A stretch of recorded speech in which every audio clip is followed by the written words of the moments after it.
This is the Grow My Clinic podcast by Clinic Mastery, where we help you deliver amazing client experiences to grow your clinic. Welcome to another episode of the Grow My Clinic podcast. My name is Ben Lynch, and today we're talking about three key drivers to grow your business. Now, today we're going to be taking some wisdom from the great man, Jay Abraham, J-A-Y, Abraham. We've discussed Jay previously on his preeminent strategy of being a trusted advisor, a great philosophy that we should absolutely embody in healthcare, and it shines through in what we're going to talk about just now. But Jay is known as the mentor to the mentors. People like Tony Robbins, a great motivational speaker, Damon John, the creator and founder of Fubu, and on American Shark Tank, he's one of the investors there. So Jay has been a legend of the game of business. And what I'm going to share with you is Jay's distinctions of three different ways to grow any business. Now, it is very businessy, so let me come back and refine it for how we might view it as a health professional. But let's start with the original version. First, Jay says, get more clients. And that makes sense. Pretty self-explanatory.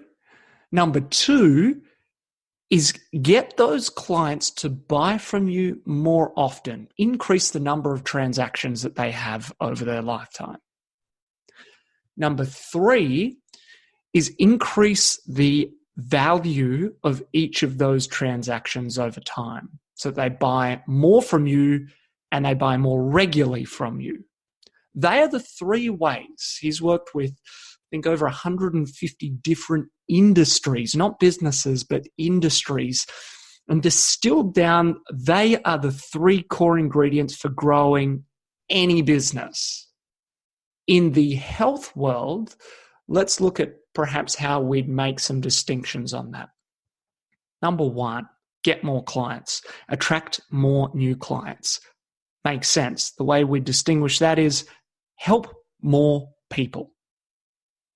Number two, which was increase the transactions, is help those people more often throughout their lifetime.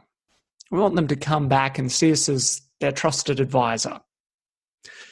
Number three, the increase the value, is add more value and in return receive more value. This goes back to understanding your clients' needs, anticipating them, and just providing new and better ways to serve their needs, giving them more value and in return receiving more value. So help more people, help them more often, and add more value. Very simple distinction.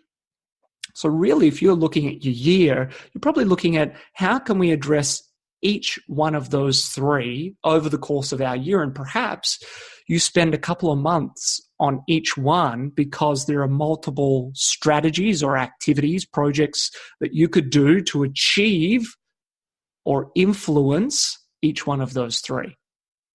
Let me just dive a little bit deeper. So help more clients. That's pretty easy. We're looking at the number of new clients that come to your clinic.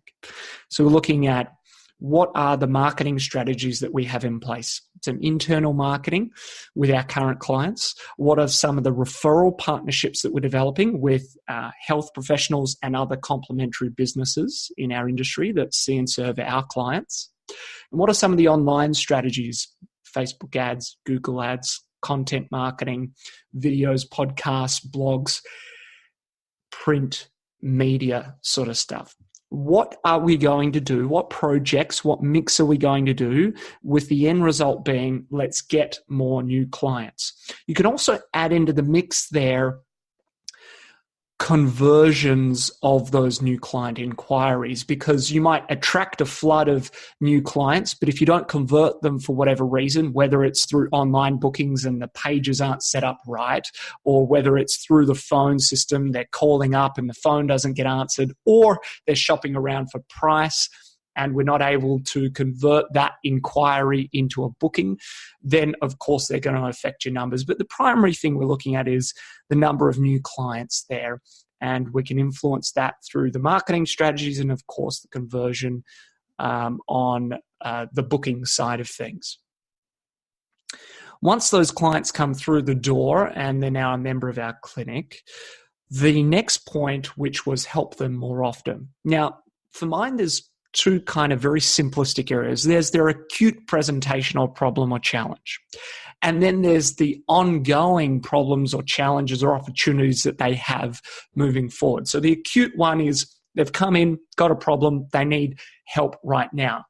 Now, the first thing is in that acute phase, number one, we've got to be able to actually retain that client through their ideal plan, through the recommendation based off your assessment and recommendation made to that particular client, that they don't drop off or self-discharge or get out of there before they've actually achieved their outcome or result. So that is number one. You've got to actually measure and track and make sure people are seeing through their care plan, their initial care plan.